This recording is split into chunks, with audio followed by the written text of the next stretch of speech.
এই যে ঘৃণ্য অপরাধ যারা করে যাচ্ছে, আজকে হয়তো তারা ক্ষমতা এসে ভেবে যাচ্ছে যে এটা তাদের চিরস্থায়ী বন্দোবস্ত। কোনো কিছুই চিরস্থায়ী বন্দোবস্ত না। এদের পরিণতি খুবই খারাপ হবে, বেশি দিন লাগবে না। আর এই কয়েকটা মাস সামনে গেলেই দেখবে মানুষ, সাধারণ মানুষ এদেরকে পিটাবে, ঝাড়ুতে মারবে। জুলাই কি অভ্যুত্থান, বিপ্লব, কিসের বিপ্লব? তো খুন খারাপই করেছে, সব খুনি। বিপ্লব কখনো এইভাবে হয় না। তারা তো খুন করেছে, মানুষকে একের পর এক হত্যা করেছে, যে জন্য এই সমস্ত অপরাধীদের দায় মুক্তি দেওয়া হয়েছে। খুন, অগ্নিসন্ত্রাস, এই ধরনের আইন শৃঙ্খলা নিজের হাতে তুলে নিয়ে পিটিয়ে পিটিয়ে মানুষ হত্যা করা, কোপানো, চাইনিজ করে কোপানো, নানাভাবে মানুষের উপরে যে জুলুম অত্যাচার করেছে, সেই 7.62 বুলেট ব্যবহার করে মানুষ খুন করা, এই সমস্ত হত্যাকাণ্ডই তো তারা করেছে এবং নির্যাতন করেছে। এমনকি মারার পরে যখন আহত, তাকে চিকিৎসাটা পর্যন্ত নিতে দেয় না। অ্যাম্বুলেন্স থেকে নামিয়ে মারে, অ্যাম্বুলেন্স ভাঙে, হাসপাতালের থেকে সেখানে যে মারে। এ কি বর্বরতা, কি জঘন্য! এগুলি, এরা জানোয়ারেরও অধম। এদের কোনো ক্ষমা নেই, বিচার একদিন এদের হবে, জনগণই বিচার করবে। ওরা যেমন মব করে, ওই মবের হাতে ওরা যদি সাজা না পায়, তো আমি কি বলছি, অবশ্যই তারা সাজা পায়, জনগণই ওদেরকে পিটাবে। আমি তীব্র নিন্দা জানাই। আজকে বাংলাদেশটাকে ধ্বংসের পথে নিয়ে গেছে।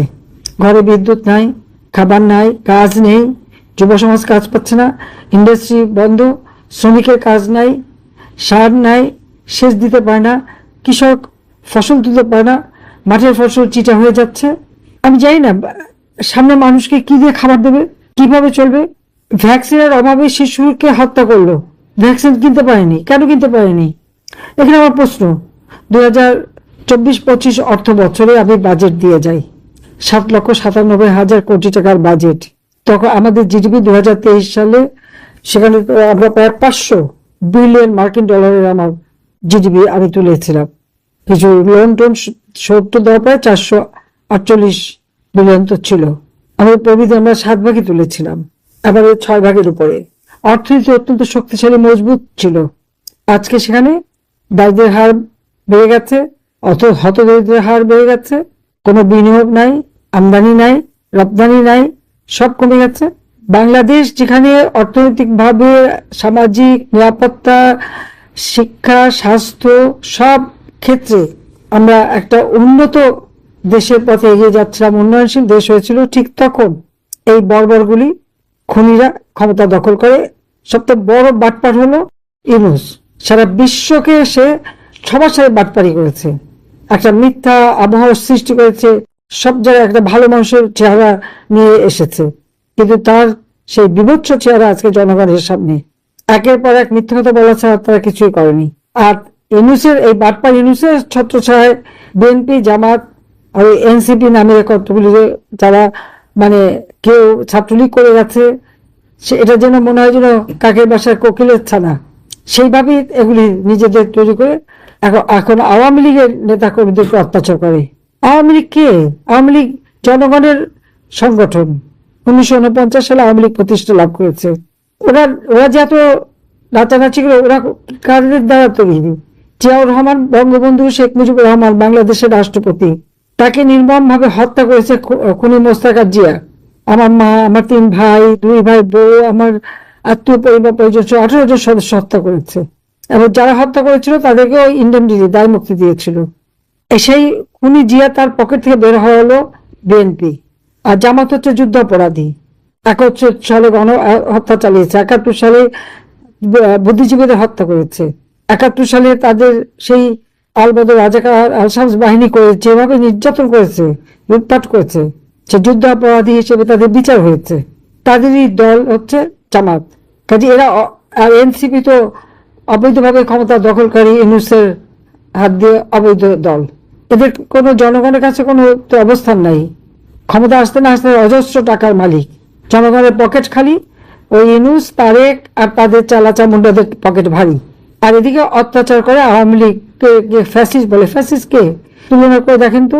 আওয়ামী লীগ আমলে 15 বছর 7 মাস আমরা ক্ষমতা ছিল, আমরা দেশের উন্নতি করেছি, মানুষের জন্য কাজ করেছি, ওই প্রতিহিংসা পরাটা আমাদের ছিল না।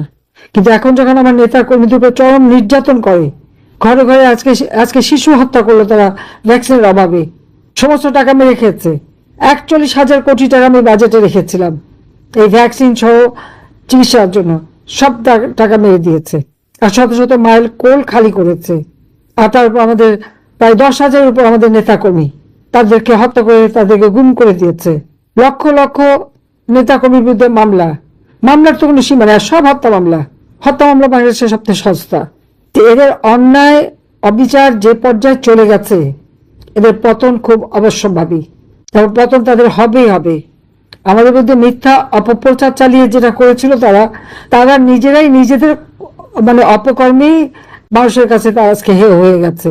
এবং তারা যেটা মিথ্যাবাদী, খুনি, জঙ্গি, আজকে জঙ্গিদের রাজত্ব। কিন্তু আমি যে 1400 লোককে মারলাম তার তালিকা তো দিতে পারলো না। আমি কেন মানুষ খুন করতে চাই? মানুষ খুন করি নাই, আমি মানুষকে বাঁচিয়েছি সবসময়। কাজে আমি আজকে এটাই বলবো যে এদের নির্যাতন অত্যাচার চরম হয়ে গেছে। আজ ঘরে বিদ্যুৎ নাই, পানি নাই, খাবার নাই, সার নাই, সব দিকে নাই। গেল কোথায় সবকিছু? আমি তো সবই রেখে এসেছিলাম। লুটে খেয়ে টাকা পাচার করে দেশটাকে শেষ করে দিয়েছে। এরা ওই মিথ্যাচার আর নির্যাতন আর খুনি করতে পারে। কাজে এটা আমি বলতে চাই, আমি দেশবাসীকে বলতে চাই যে এদের নির্যাতন অত্যাচার করতে করতে করতে তাদের পাপের ঘরা আজকে পূর্ণ হয়ে গেছে। এখন তাদের পতনের সময়, এবং সে পতন খুব দ্রুতই হবে। পতন অবশ্যম্ভাবী।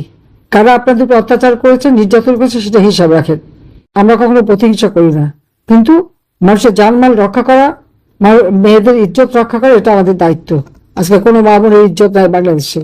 তো আমি এটুকুই বলে শেষ করি যে আজকে যে অত্যাচার নির্যাতন তারা করে যাচ্ছে, দিন একদিন আসবেই, প্রত্যেকটা হিসাব নেওয়া হবে। আল্লাহ যেন আমাদেরকে সেই দিন দেয়। আর আমি তো আছি, আমাকে বাবার হত্যার চেষ্টা করা হয়েছে, কিন্তু আল্লাহ যেভাবে আমাকে বারবার বাঁচিয়ে রেখেছেন। কারণ বাঁচিয়ে রেখেছেন একটাই কারণে, আমি জানি আজকে যাদের চেহারাটা পরিষ্কার হয়ে গেল, ওই আলবদর রাজাকার, আল শামস আর পাকিস্তানি হানাদার বাহিনীর যত জারামতানরা, তাদের চেহারাটা মানুষের কাছে উন্মুক্ত হয়ে গেল। যারা দেশের স্বাধীনতা চায় না, মানুষের জীবনে শান্তি চায় না, সুখ চায় না, অর্থনৈতিক উন্নতি চায় না, তাদের চেহারাটা দেখানোর জন্যই বোধহয় আল্লাহ আমাকে বাঁচিয়ে রেখেছে।